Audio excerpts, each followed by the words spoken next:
রব্বুল আলামিন অসংখ্য ভাই। যে শহীদদের রক্তের বিনিময়ে 2 বছর আগের এই দিনে সফল হয়েছিল জুলাই গণঅভ্যুত্থান, তাদের মধ্যে 114 জন চিরনিদ্রায় শায়িত রায়েরবাজার কবরস্থানে, যাদের সিংহভাগেরই পরিচয় শনাক্ত হয়নি এখনো। অথচ এই মাত্র 2 বছরের মাথায় তাদের অবদান যেন মূল্যহীন হয়ে গেছে জুলাইয়ের সুবিধাভোগীদের কাছে। যাদের পরিচয় পাওয়া যায় নাই, রব্বুল আলামিন তাদেরকে আল্লাহ এখানে গণকবর দিয়েছে।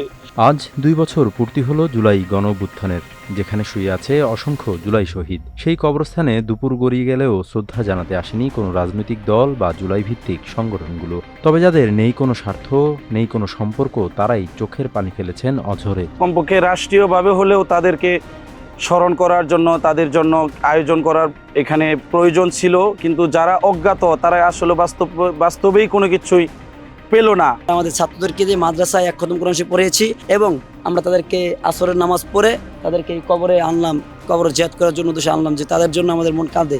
শেষ বিকেলে দেখা গেছে রাজনৈতিক দল গণ অধিকার পরিষদকে জিয়ারত আর শ্রদ্ধা জানাতে। শ্রদ্ধা নিবেদনে এসে অজ্ঞাত শহীদদের পরিচয় দ্রুত শনাক্ত সহ দোষীদের বিচারের দাবি তোলেন তারা। আমরা সরকারের কাছে আগেও দাবি জানিয়েছিলাম যাতে এই কবরগুলোকে যত সম্ভব চিহ্নিত করে তাদের পরিবারকে অ্যাটলিস্ট জানানো, যাতে এই কবরগুলো তাদের স্বজনদের। জুলাই সনদ যদি বাস্তবায়ন হয় তাহলে আমি মনে করি এই শহীদদের আত্মার মাগফিরাত এবং শান্তি পাবে, এদেশের রাষ্ট্র কাঠামো এবং রাষ্ট্র ব্যবস্থার পরিবর্তন হবে। পাশাপাশি যারা জুলাই চেতনাকে বিক্রি করে নিজেদের আখের গুছিয়েছে, তাদেরও একদিন বিচারের মুখোমুখি করা হবে বলে হুঙ্কার দেন গণ অধিকার পরিষদের মুখপাত্র। আপনারা যারা জুলাই নিয়ে ব্যবসা করছেন তাদেরকে আমরা সতর্ক করছি এবং জুলাই যারা পরাজিত শক্তি তাদেরকেও সতর্ক করছি। আমরা এই দেশের মাটিতে জুলাই যারা পরাজিত শক্তি ছিল তাদেরও বিচারের মুখোমুখি করা হবে এবং যারা জুলাইকে নিয়ে ব্যবসা করেছে তাদেরকে একদিন বিচারের মুখোমুখি করা হবে। রাজনৈতিক সংগঠনগুলোর এমন অনুপস্থিতির জন্য স্বাভাবিকভাবেই প্রশ্ন ওঠে, শহীদদের পরিচয় শনাক্ত না হওয়ায় কি এমন অবহেলার কারণ?